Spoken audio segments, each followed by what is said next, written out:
Good morning, and welcome to today's webcast, Transaction Cost Analysis Considerations. Before we begin, I'm going to play a brief housekeeping video.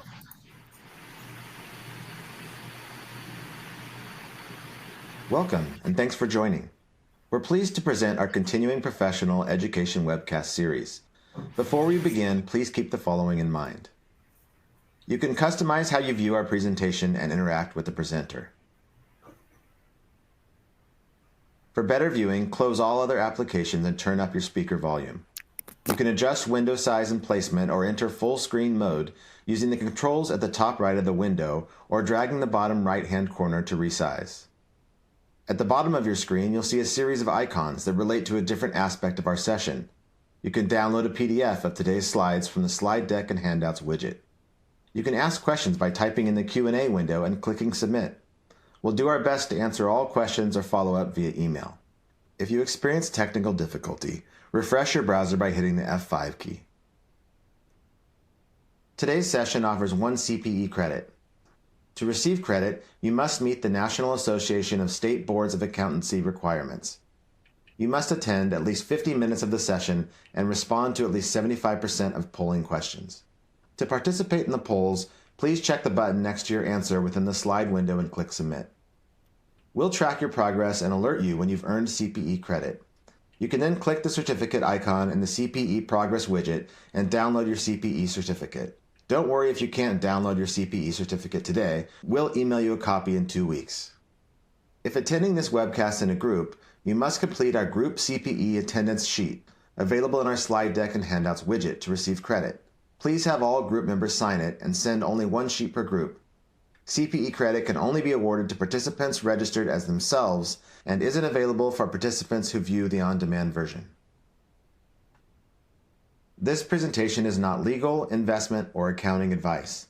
We encourage you to seek the counsel of a professional service provider to apply this content to your specific circumstances. I'm pleased to introduce today's presenters from Moss Adams, Harry Costin, Managing Director, and David Walton, Manager. With that, I'll turn it over to David to get us started. Yeah, thank you, Chad. No, Harry and I are excited to be here today. So to do quick introductions, my name is David Walton. I'm a manager here in the National Tax Department at Moss Adams. I began my career here at Moss Adams about a decade ago in our tax practice for a number of years, a lot of focus in the corporate space, and then I switched over to our M&A group for a handful of years where I worked closely alongside Harry and a few other members of our team.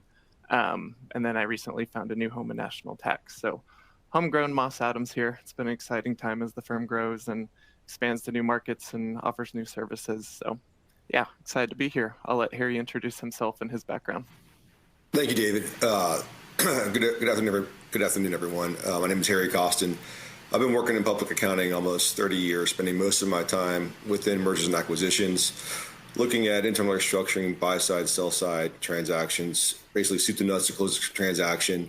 In particular, though, I've been working with transaction costs since the genesis of it all back in '98 with the seminal case in Endopco, and since then, the services guidance resulting in the regulations that came out in '04, and then subsequent guidance that's been issued by the service, mostly what we'll go through today. But have a long-standing career working with transaction cost analysis and is the leader of the firm for transaction cost analysis projects.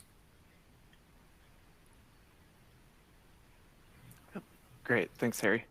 I'll go ahead and move to our agenda for the day and kind of walk through how we're gonna approach this webcast. And so stepping back, I mean, transaction costs. I mean, you may have heard capitalize them all, there's nothing else to do. You may have heard, deduct 70%, capitalize 30%, move on. Let's slow down a little bit there. There's obviously more nuances to these rules, and it's hard to apply just one approach across the board to these transaction costs. So starting in the beginning, section 1, we'll look at why are transaction costs important? Is the IRS looking at these? There's PLRs issued. What are the basic standards for transaction costs? What are the defaults? Let's kind of define the arena here, so to speak. For section 2, I think this will be a section that most of you are really interested in, which are the exceptions and further treatment of costs. What are covered transactions? What are the safe harbor rules? And let's look at lump sum fees as well for some nuances surrounding those those costs as well. But here will kind of be the meat and potatoes, so to speak, of what we'll get into. In section 3, we'll look at some other considerations. Consolidated returns, for example. What's the treatment surrounding that whenever you have entities potentially entering or leaving consolidated space? The argument of business expansion versus startup costs. How are those treated? Are they deducted immediately for business expansion, or are they amortized as startup? Amongst a few other key components that we'll look at as well. And then at the end, we'll wrap up here with questions and a few other items as well. So that should outline kind of how today will flow.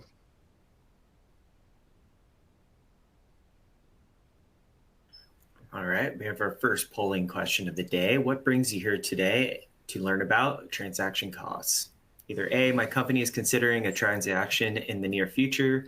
B, I'm trying to figure out how to treat the costs from a previous transaction. C, this is just an area I'm curious about. Or D, I'm just here for the CPE. So if you select the answer on your screen and hit the submit button, your polling question will be recorded today. As a reminder, you must answer 3 of the 4 polling questions to receive your CPE credit today. So we're almost about 80%. So I'll give you about 5 more seconds here to answer this polling question.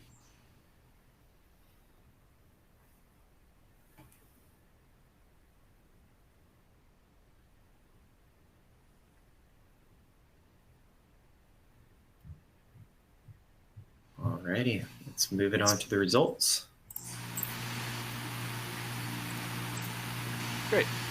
So it looks like we have a pretty even spread amongst most of the selections. Looks like a lot of you are just curious as to what transaction costs entail, but it looks like some of you are considering transactions or have past transactions as well. And of course, some people are just collecting CPE. Nothing wrong with that.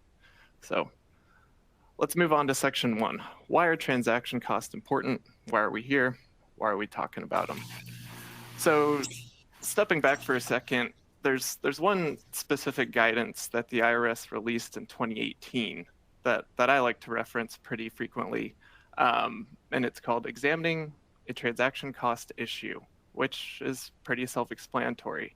A lot of the times, a lot of the materials that the IRS releases necessarily isn't the easiest to digest, if I may say so myself. However, I found that this specific practice unit actually walks through in a pretty easy to digest manner how to actually look at these transaction costs. What is the IRS looking for? The IRS does see this potentially as low-hanging fruit in the arena when conducting exams. A transaction is usually a pretty easy red flag for the IRS to say, hey, let's take a second look at this and dig a little deeper, let alone the transaction costs themselves are definitely something that they can pry into fairly easily and take a look at and see if there's any challenges that can be made on their end. And so in this 2018 practice unit, the IRS, this might not be relied upon as legal authority as it is solely a practice unit, but it is a pretty good way to lay out this 3-step process for determining the tax treatment. And so the first thing you really want to look at is what's the proper legal entity? Okay, you might step back at a transaction, say, okay, there's a buyer and seller, should be pretty easy to figure that out. Well, that's not always the case. We'll definitely want to take a deeper dive into what is the entity that's actually incurring these costs and who should take them into account for tax purposes. The second thing we're going to want to look at is determine whether the costs facilitate the transaction. Are the costs merely incidental to the transaction, or are they really driving if this transaction will close or not? That's the second component we're going to look at. And the third is, all right, once we have the proper legal entity determined, we considered if the costs actually facilitate the transaction. All right, now how should those costs that are facilitative ultimately be treated? Should they be capitalized depending on the party and the type of the transaction, whether it's asset, stock, or tax-free acquisition? We'll dig into these a bit further. But this is kind of a good outline of how we approach these transaction cost analysis on our end, as well as how the IRS does. Hey, David, I think you made a good point about low-hanging fruit. In my experience, since I've been in accounting, capitalization has always been a sensitive issue for the IRS, including transaction costs, which resulted in the 2004 regulations and some of the subsequent guidance that came out, and most recently what came out last year that we'll get to with respect to item number 1 on proper legal entity. But just looking at item number 2, when we talk about facilitate was a specific standard that the IRS identified as identifying which costs need to be capitalized, and facilitate means in the process of investigating or otherwise pursuing a transaction. Before that time, there were different standards that could be argued, such as in connection with or a but-for test or otherwise.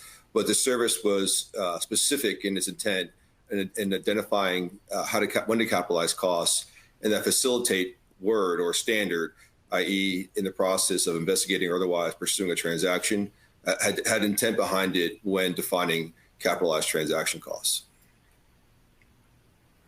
Great. Thank you, Harry. So looking at what the proper legal entity is, one term that we frequently will reference is push down costs, push down analysis. We want to identify where the transaction costs were incurred for tax purposes. So earlier I was stating, maybe you have a buyer and a seller. What's the real issue? It should be pretty easy to figure out which party is incurring those for tax purposes. But let's look vertically, push down. Is it the seller? Is it the target?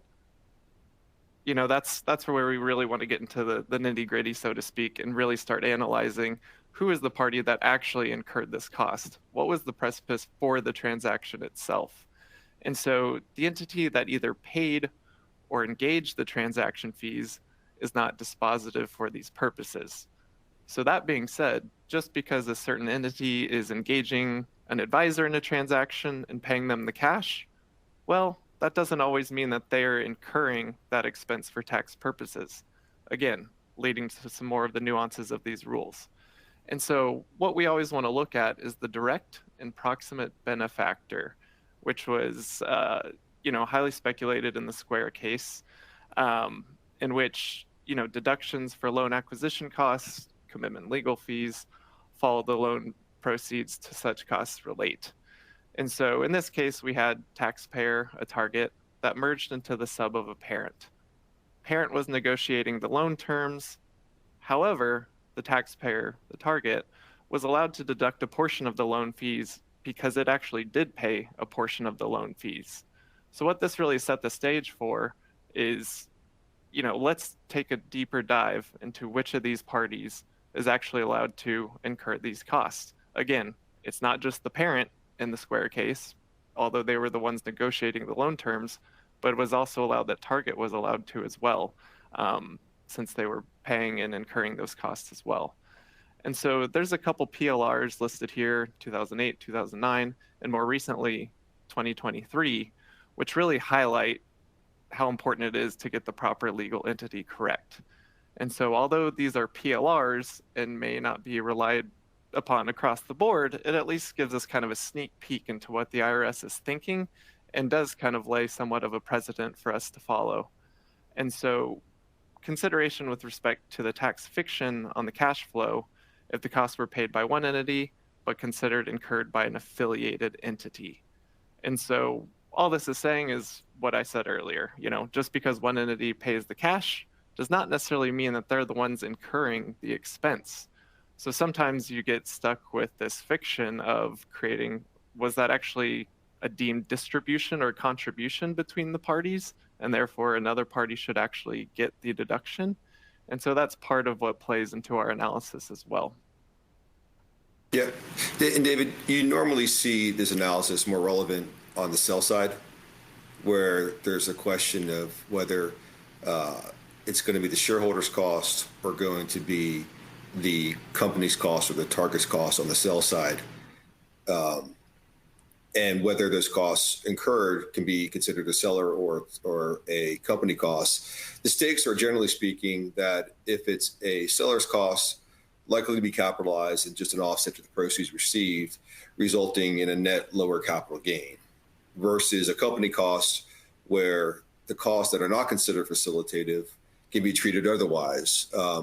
just to make things clear, the regulations under 263A do not tell taxpayers or instruct taxpayers how to treat costs that are not facilitated if you're supposed to look to other sections of the code. So, for example, in most cases, costs are not going to facilitate it. If there's a foregone conclusion, those costs may be deductible, but that's not necessarily the case. So, for example, we'll get into this later, but there's simplifying conventions where employee costs, whether or not facilitated or not, are just going to be excluded from capitalization. Does that mean it's deductible? Well, you need to look to other places of the code. So, for example, in large transactions, when there's bonuses being paid, Section 280G might otherwise preclude a deduction for certain costs if it doesn't meet certain tests or exceptions. And so, although the stakes are between a selling shareholder capitalizing costs and reducing his capital gains to lower its tax incurred on the sale versus a company costs, if it's not capitalized, then is it deductible? Those are sort of the stakes when you're looking at whether it's a shareholder cost versus a company cost. And so, as David alluded to in the next couple of slides, we talk about some private letter rulings or tech advices that were issued by the IRS over the last 15 years. Since the regulations came out in 2004, helping to interpret taxpayers' guidance on whose costs it is considered incurred for tax purposes. And the first couple PLRs in 2008, and there was a TAM in 2009, they dealt with sponsor fees or shareholder costs or buy-side sponsor fees that were able to be pushed down into the target company, the selling company, if you will, as its costs. And within the facts, the costs at issue were typical fees that you see that are incurred in the deal, including legal, accounting, banking, and notably in these advice memorandums with respect to financing fees. And based on the facts, not going into the minutiae of a lot of these PLRs, is that the costs that were incurred to obtain financing, including the bank fees or service provider fees to help issue the debt, because the target itself was going to assume the debt, the IRS found it proper, based on cases like Square D and other seminal cases in this quote-unquote direct and proximate beneficiary test, that because the target was responsible or obligated on the debt, all the costs associated with the debt should be pushed down into the company that's obligated to the debt, which was the target company, the company being bought. Now, they did, in the facts, talk about other expenses such as investment banking or other legal fees, and whether those costs could also be pushed down into the target, similar to the financing costs. Unfortunately, the conclusion was that the taxpayer was able to represent that those costs did provide, that if the taxpayer could represent and defend that those costs did provide a direct approximate beneficiary to the company, those costs could be pushed down. Unfortunately, there was no analysis or additional facts to support or help taxpayers understand that, similar to being obligated on debt and therefore debt financing fees are going to be pushed down into the company, what was the reason, if the taxpayer could defend direct and approximate beneficiary of those costs, the other costs such as investment banking or legal and accounting fees. It just concluded that if the taxpayer could prove and defend that those costs provided direct approximate benefit to the company, those costs could be pushed down, but it provided no analysis. And so those were considered favorable guidance because we were now allowed to push costs down into the target. And then subsequent to that time, in 2011, the IRS came out with a safe harbor for investment banking fees, also taxpayer both favorable. And so over the history since the regulations came out, guidance has been issued by the IRS that was favorable for taxpayers. And it sort of became, within the industry, a soft foregone conclusion that costs on the sell side are going to be company costs, not seller's costs. And a lot of the industry followed sort of that soft path of just treating as a preliminary matter without much analysis that costs incurred on the sell side are going to be incurred by the company. And then, Dave, if we go to the 2023 PLR slide. But however, most recently last year, the IRS came out in two different guidances, both PLRs, So not set as precedents, but certainly shows what the service is thinking, where the IRS took a position different from its history of being taxpayer favorable and sort of drawing a line in the sand that it's incorrect to think it's a foregone conclusion that all your costs on the sell side are going to be at the company. In fact, in most cases, similar to these cases in the private letter ruling, where you have a sponsor or private equity shareholder that's selling a company, based on the facts that were in these PLRs, the IRS concluded that no, these are selling shareholder company costs, not target company costs, and therefore the company took an improper position trying to take a deduction for these costs at the target level, and instead these are offset to the proceeds received by the shareholder. Again, the stakes being that if an offset to proceeds from the shareholder, reducing capital gain, if there were costs at the company, you might get a deduction for those costs considered non-facilitative. Of course, this is factual specific, so there's opportunity to distinguish your facts from the PLR. But what it does show is that the service has heightened the scrutiny around these costs. And the expectation is that if you're an audited company, financial statement purposes, your auditors might challenge on the provision whether these costs are deductible. And certainly if you're going to be examined by the IRS with a position contrary to this PLR, the IRS is probably going to scrutinize that as well, particularly based on its 2018 approach on the first step in looking at transaction costs is whose costs they are. Some notable facts in the PLR was that the seller was going to the seller was going to be responsible for paying any unpaid transaction costs incurred by the company, including its financial advisor, legal fees, and so forth. There wasn't anything, and although that the company may reimburse the shareholder or the sponsor for incurring those costs out of proceeds, there was nothing recorded on the books as a payable due from the company to the shareholder. And so what the service concluded was, look, a private equity is in the business of buying and selling companies. That's its main business. Although the company itself may be benefiting from access to different markets, expanding its business with a larger operation, different mind of management, and so forth, that was ancillary to the primary benefit for the seller monetizing its investment in this business of buying and selling companies. A distinguishing fact that they found within that PLR was that even though the taxpayer engaged the service providers, it was the seller or the sponsor, the private equity, that was leading the negotiations with all the vendors and leading the negotiations with prospective buyers. And so as a result of those facts and the way the contract was reading, and that even though the proceeds would come out, the expenses would be paid by proceeds, of which the company would reimburse the sellers for, but there was no account payable due from the company to the sellers. The IRS concluded that the direct approximate beneficiary was going to be the sellers, not the company. And so since that PLR was issued, it sort of rejiggered how we think about transaction cost analysis, going back to this 2018 sort of TCA step plan that the IRS looks to. First, who is the direct approximate beneficiary? And so at the starting point of any transaction costs, in particular on the sell side, it's important to first establish with good facts who was the primary and direct beneficiary of the costs. And so, there's a middle ground, and of course, there's two bookends where you certainly have a great case and you have a bad case. Now, a great case would be a going private transaction, for example, or a family-owned company that's looking to grow its company with more access to capital or a different mind of management, and they're rolling over shares to continue to participate in the growth of the company post-close.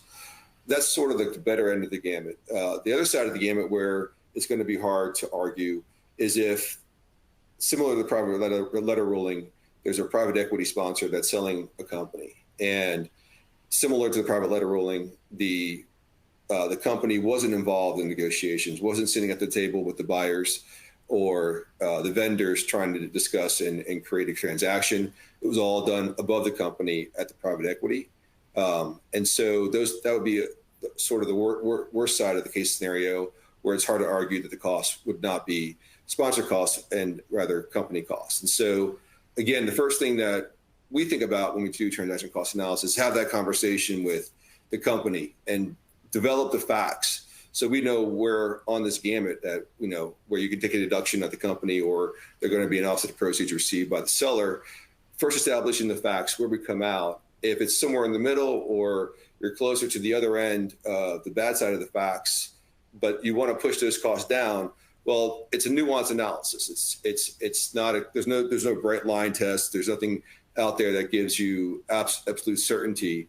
It's more of a nuanced analysis, a reasoned analysis that requires some research and writing a memo so you can document it, so that if you do get challenged on audit or do get challenged on examination, you have your defense prepared, because it's likely the IRS is first going to argue that point based on its step plan and challenging or reviewing transaction cost analysis. Yep.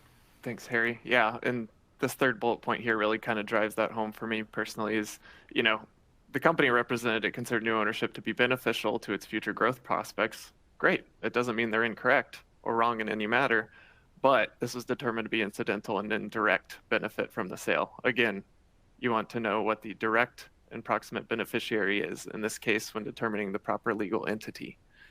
And so now that we've kind of talked about, the proper legal entity, kind of that first branch of the IRS's practice guide, now we can talk a little bit more about, what are the costs that facilitate a transaction, either in the course of investigating or pursuing a transaction. And so the reg is 263a-5 is where you can reference a lot of the information that we're going to be talking about today. It's great to get really familiar with that code section, as Harry and I have become over the years. But by default, the regs state that you generally must capitalize an amount paid to facilitate each of the following transactions, without regard to whether the transaction is comprised of one step or multiple steps that are collapsed down to one. And so we have a listing here of, acquisitions of assets that make up majority of a trade or business, ownership interest in a business entity, reorgs, transfers, formations or organizations of DREs, acquisitions of capital, stock issuance, borrowing, writing an option. We obviously have a pretty exhaustive list here. And so what the standard is, again, is generally you're going to capitalize anything that facilitates each of the following transactions. And David, I think it's important to note the reason why the IRS is sensitive or referred to as low-hanging fruit for transaction cost analysis capitalization is because it's the court's view and it's the IRS's view that capitalization is the norm, and only through legislative grace can a cost be deducted. And so if you have a transaction and you incur costs, if you don't do anything, then the default is capitalization. It's through investigating and digging through the details to identify costs that are not facilitative, and then look to other sections of the code, whether those costs can be considered deduction. But capitalization is the rebuttable presumption. And so without a study, the likelihood of sustaining or defending a deduction is going to be challenging. Yep. And so now looking at kind of the facilitate standard in the regs itself, the scope of facilitate, as Harry and I alluded to earlier and kind of spoke about, these are amounts paid in the process of investigating or otherwise pursuing the transaction, which gives you a pretty good idea of what that might mean. But at the same time, it does leave a little gray area. So this is based on facts and circumstances. Obviously, the more you can create a case for your argument, the better chance you have of making further deductions in this case. And so the fact that an amount would or would not have been paid but for is relevant but not determinative. But as usual, there's always special rules for, what's seen here on this list: borrowing, asset sales, mandatory stock distributions, bankruptcies, etc., on down the list. Again, we just want to reiterate that today we're speaking in a lot of general terms, but as we've spoken about before, there are a lot of nuances and exceptions to these standards. And so Yeah, that's David, kind of the standard for facilitative. right. Harry? And we talked about before, but for is not relevant. In connection with is not relevant. The service was purposeful when it defined the standard for capitalization as being facilitative, based on facts and circumstances. So that's critical. And so the timing of a transaction cost analysis, the likelihood of identifying or maximizing the amounts that are required to be capitalized is either during a transaction or immediately after a transaction. Two reasons. One, if you look back a couple of years, you may have lost institutional knowledge, people at the company who had a good understanding of the transaction, who could defend, for example, a push down of costs, or if you're leading to service providers to get more information on what they did to identify if there's a portion of their costs that are not considered facilitative. Well, they got their check, they got their money, they moved on to the next transaction. They may have left the firm and gone to another place. And so the closer proximity of closing a transaction and doing a study for the treatment of the cost, the higher likelihood you have of sustaining and defending a larger amount of transaction costs as being deductible rather than capitalized. So now we'll take a look at inherently facilitative. And so this is a term that we use very often, inherently facilitative, what's deemed to be, part of the facilitative process. And so again, this is under 263 A-5E2. And so amounts are facilitative. Again, we're going to drive it home. Paid in the process of investigating or otherwise pursuing the transaction. That's something you really want to get drilled in your head whenever you're looking at facilitative. Only if the amount is inherently facilitative or this amount relates to activities performed on or after the bright line date. And so the bright line date might be a term that you're not familiar with yet. We're going to get into that here in a little bit. But typically, bright line date means, whenever a letter of intent is executed or the transaction gets approval by the board to start pursuing the transaction. And so certain activities require capitalization regardless of when incurred. Whenever you look through this list, fairness opinion structures, merger agreements, approvals, this list here, it's pretty obvious that these are inherently facilitative. These are items that will be driving whether the transaction ultimately consummates or not. For example, diligence isn't necessarily facilitative. However, the work that results from the diligence going into negotiating the acquisition or merger agreement is. So again, there are nuances to these rules that you need to drill down a bit further to understand. Is diligence, for example, facilitative itself? Maybe not, but some of the items that occur during diligence definitely are. So again, you need to take a step back, understand the facts and circumstances of the services being provided, and whether or not they're ultimately facilitative or not for the taxpayer.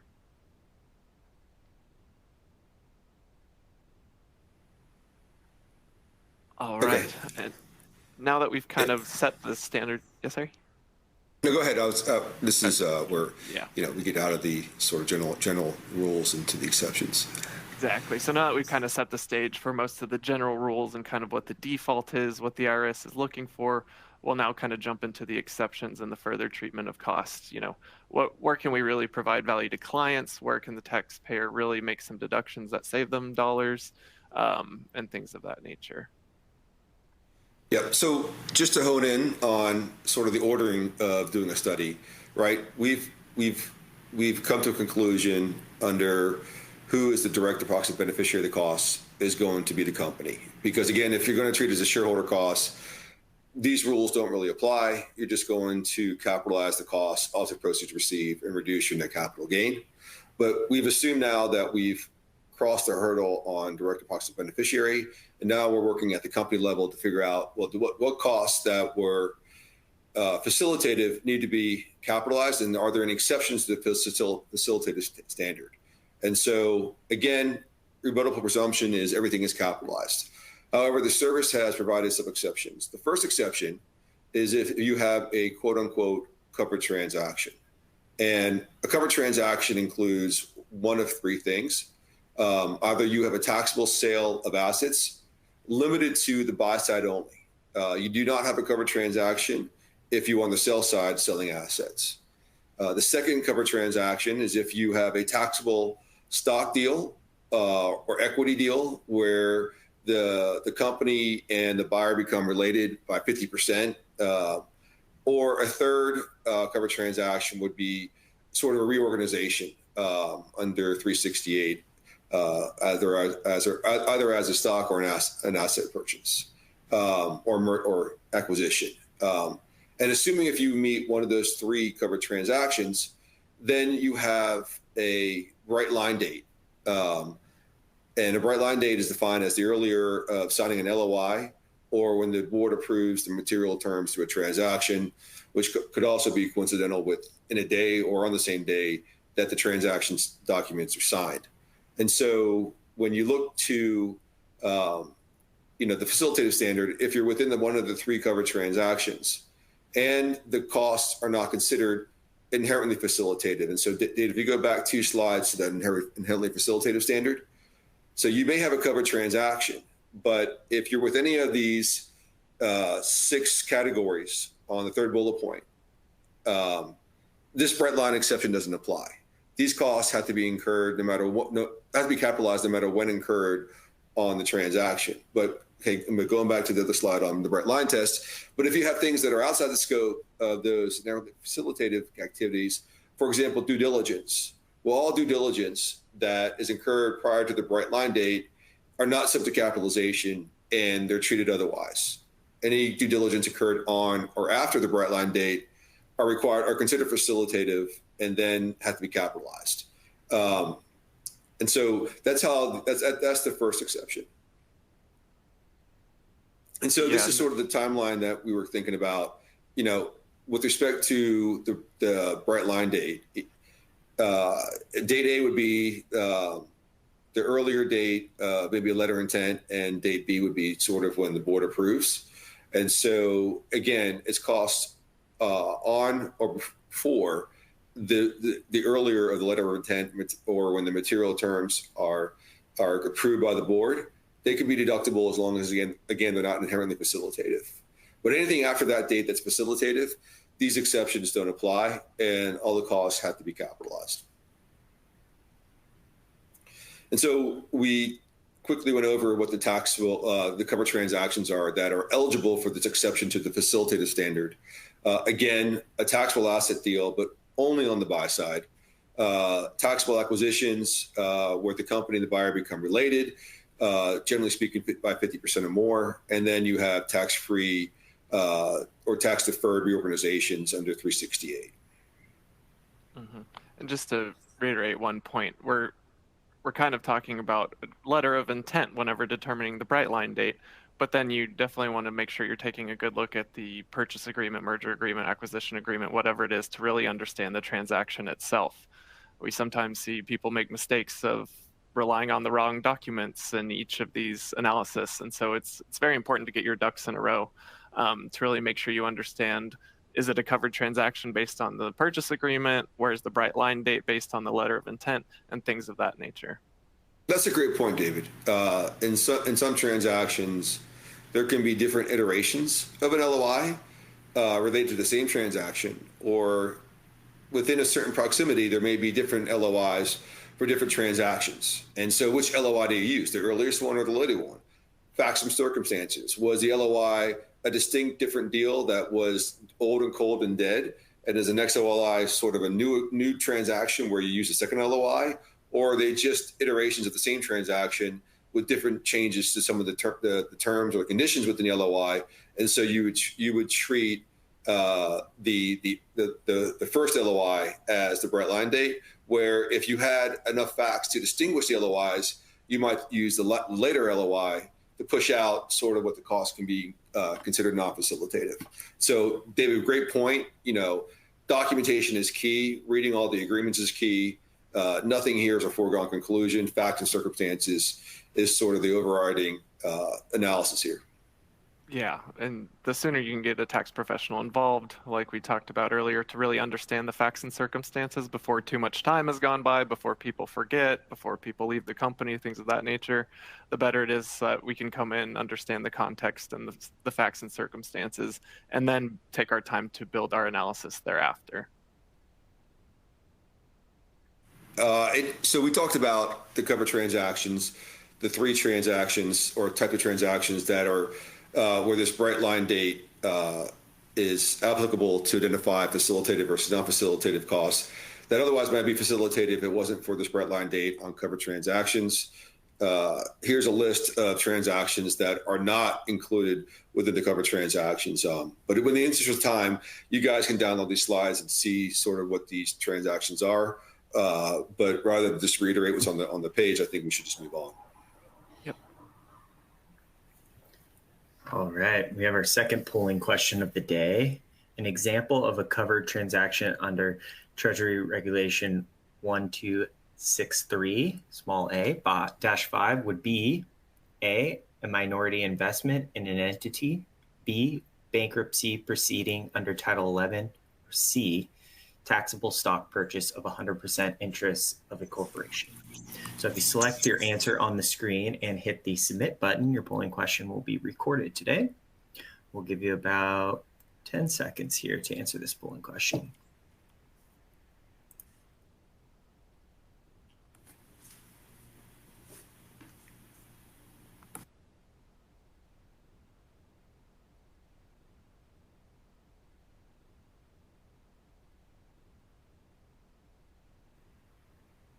All right, we're about 85%. Give you a couple more seconds here to answer this question.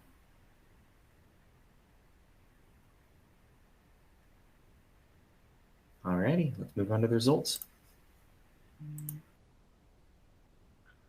All right, it looks like a majority of you got this one correct. It was the last choice, taxable stock purchase of 100% interest of a corporation.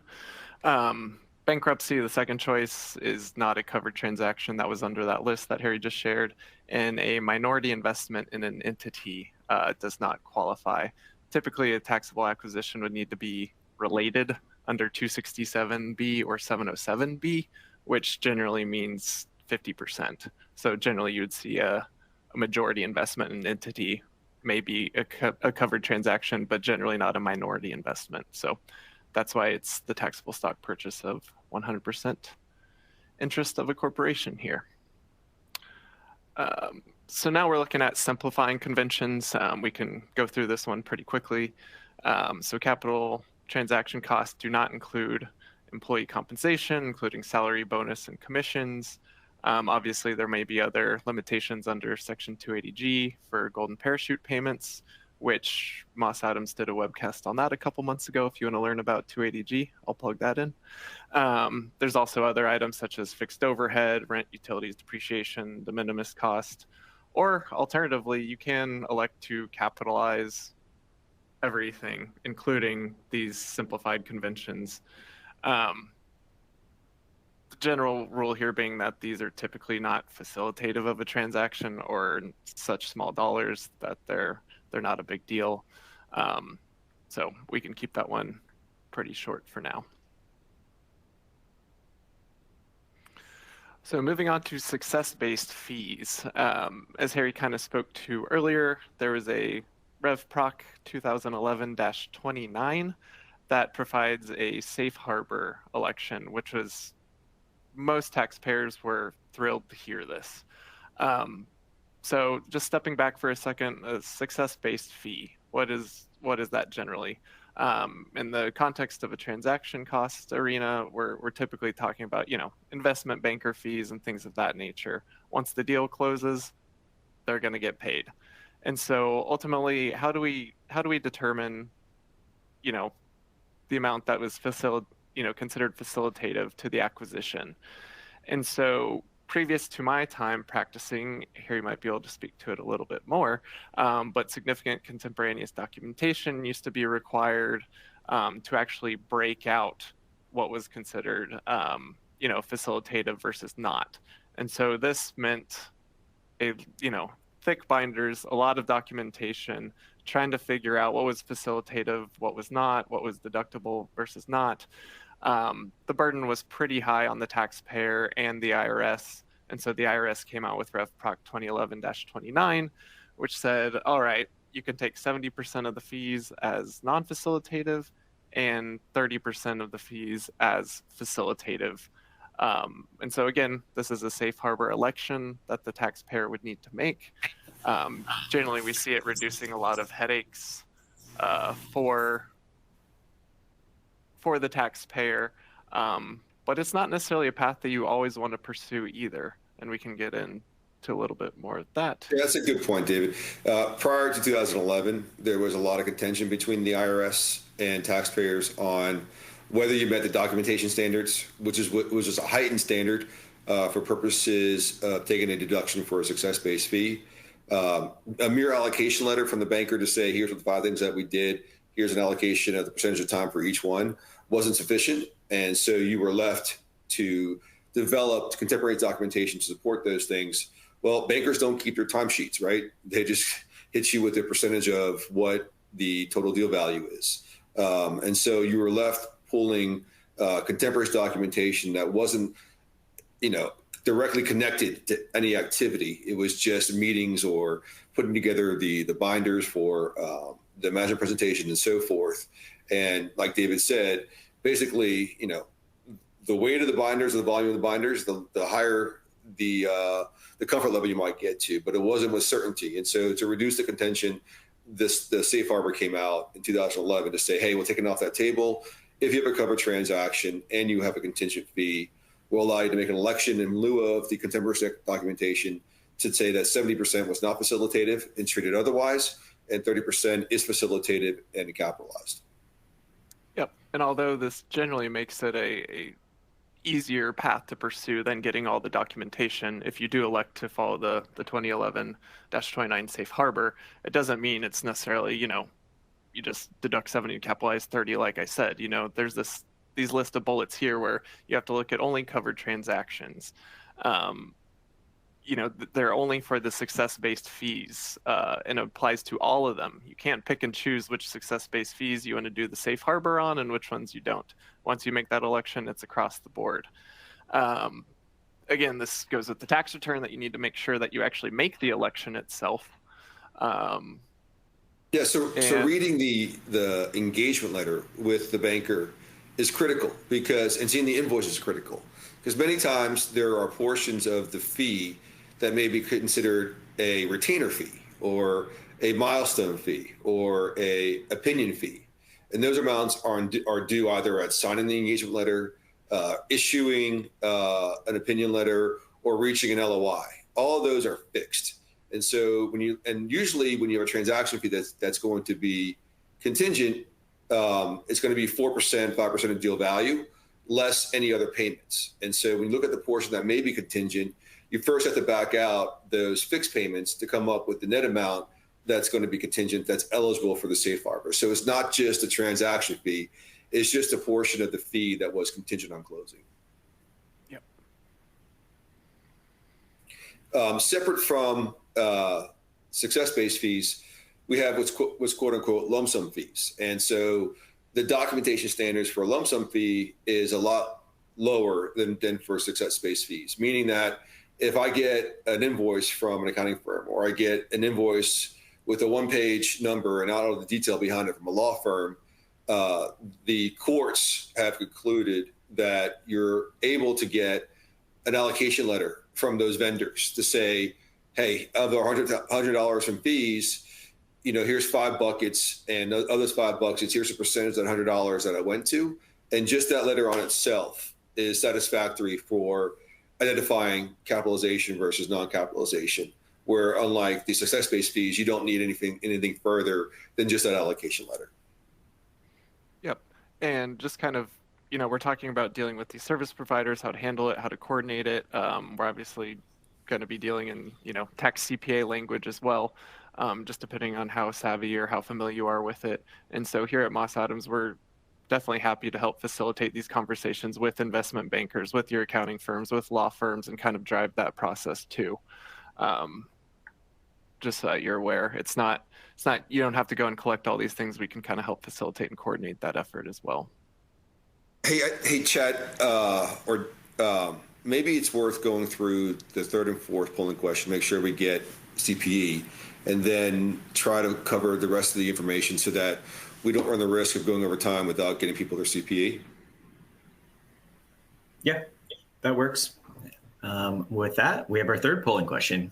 Your client has engaged in an investment banker, law firm, and a CPA firm to assist with the acquisition of an unrelated company, which will be treated as a covered transaction for tax. As such, we can use Revenue 2011-29 to allocate all transaction costs under the 70-30 safe harbor.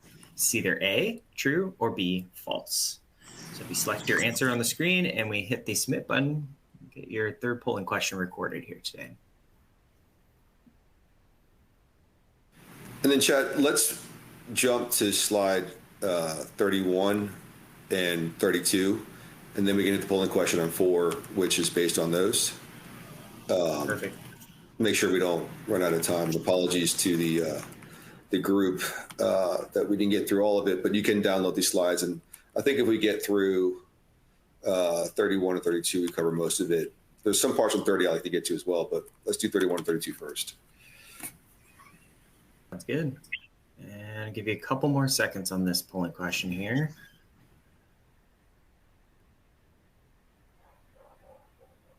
All right, let's check out the results.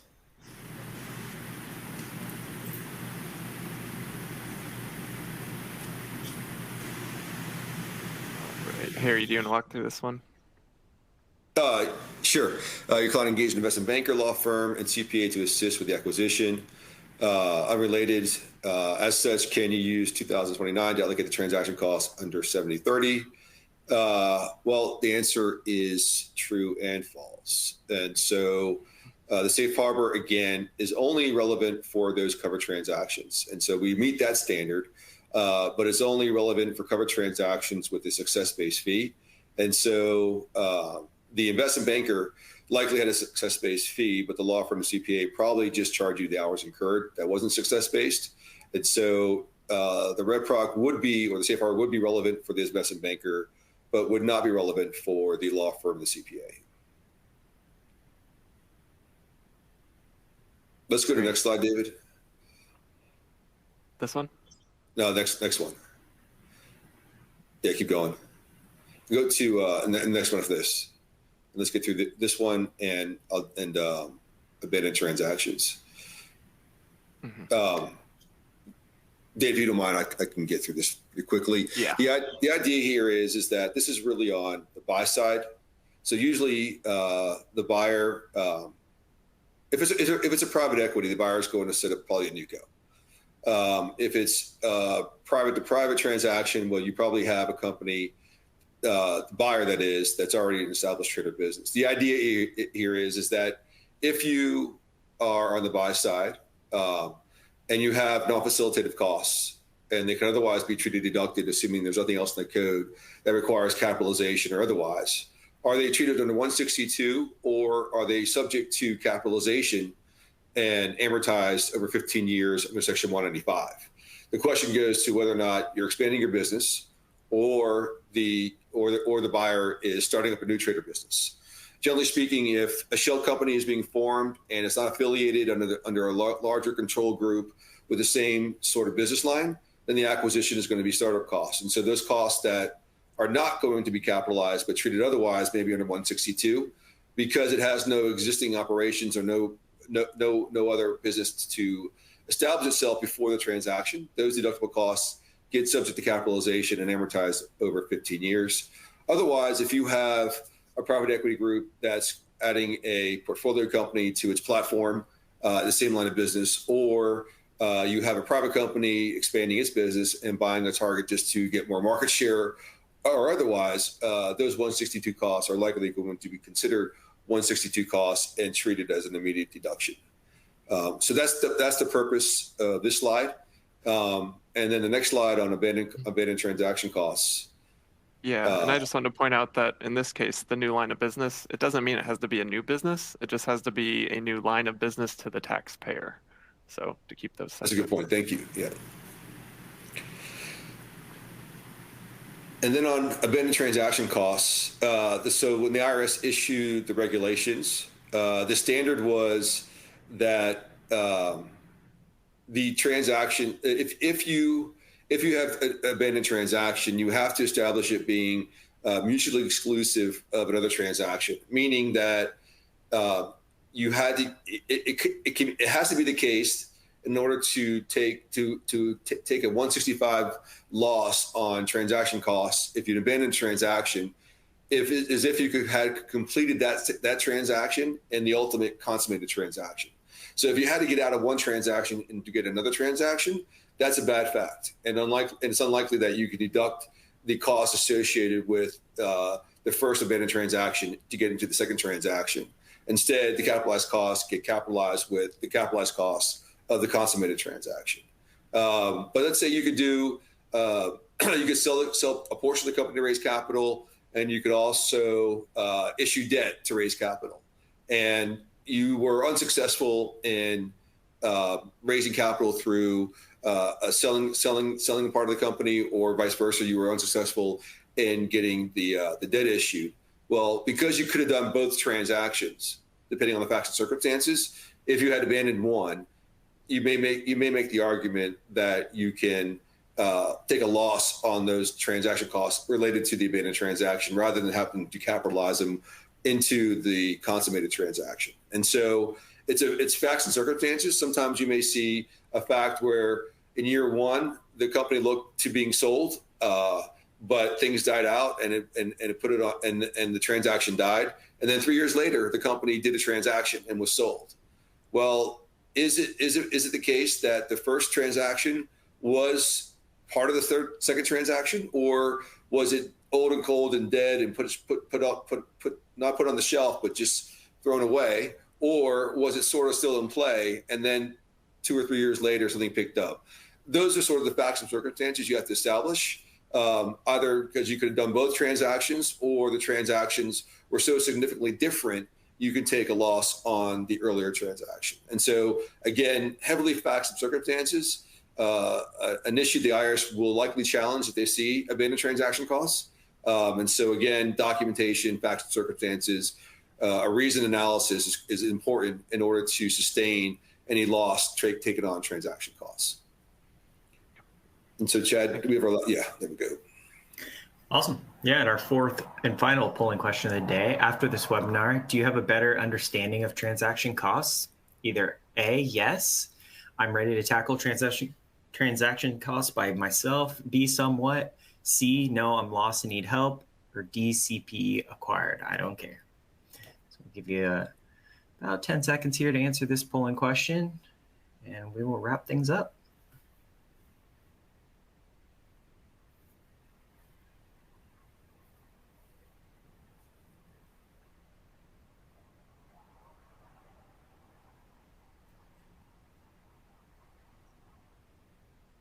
All right, a couple more seconds here on this final polling question.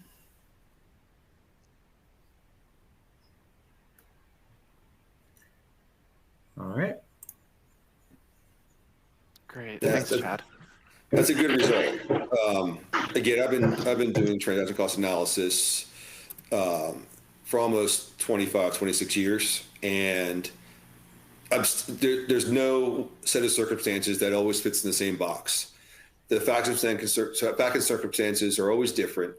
And so without good analysis, good documentation, and a thorough review of the facts and circumstances in order to establish or defend different positions, you're leaving yourself somewhat susceptible to being challenged on examination. And since capitalization is norm, the taxpayer has the hurdle of defending its position.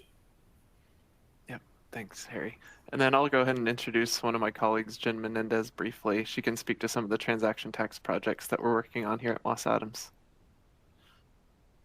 Thanks, David. Just real quick. Yeah, as David said, my name is Jennifer Menendez, and I lead our transaction tax projects group here at Moss Adams, including transaction cost analysis like we talked about today. But we also do a lot of work in Section 382, net operating loss limitations, Section 280G, parachute payments, qualified small business stock, EMP, and stock basis. So please feel free to reach out to us for any needs in these areas. And then also be sure to join us for our fourth webcast of this series, which is September 17th, and that's going to be on qualified small business stock. And thanks everyone for joining us today. I think over to you, Chad. Yep. All right. Thank you, Harry, David, and Jennifer for a great presentation today. If we didn't have time to answer your questions, we'll do our best to follow up with you after the webcast. As a reminder, if you attended today's presentation in a group and would like to receive CPE credit, you must complete the group attendance sheet found in the slide deck and handouts window. If you participated as an individual and met all certification requirements, your certification is available for download now in the CPE progress window. I'll keep the webcast open for a few minutes and give you time to download your CPE certificate. If you're unable to download it today, your CPE certificate will be emailed within 3 weeks. Here's a link to an online survey where you can provide feedback for today's presentation. Please take a moment to complete this, as your survey feedback is very important to us. Thank you again for joining us today, and we hope you'll join us again next time. Thank you. Bye. Thank you.